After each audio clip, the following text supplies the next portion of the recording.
Before removing your machine from the pallet, please make sure you have a level footprint for it or shim stock in order to shim the machine level.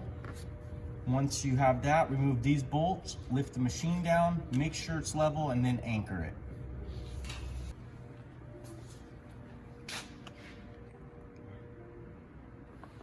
You're gonna wire your machine up 220 on a minimum of 40 amp breaker.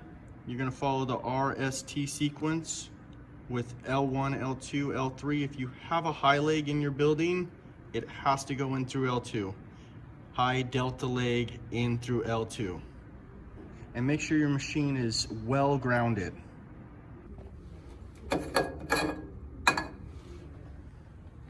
Once your machine is level and powered up, you want to fill the oil tank with AW68 oil, hydraulic oil, to the appropriate level.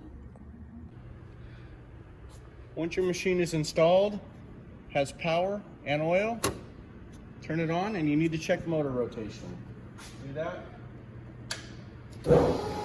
Bump your hydraulic motor, shut it off quickly, go to the back and make sure the motor is rotating in the right direction.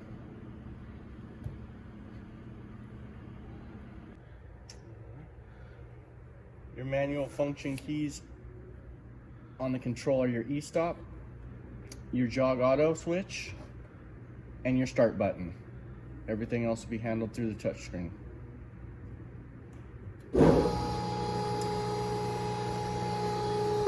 Your first screen will be your manual mode screen.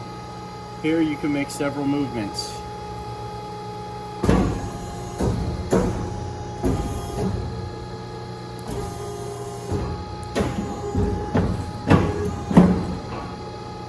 In order to move the back gauge, you have to give it a destination.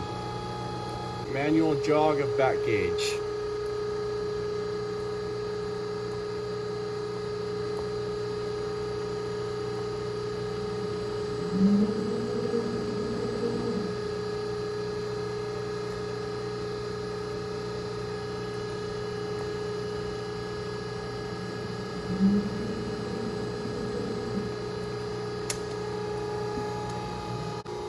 In jog mode, manual, each foot pedal has two functions.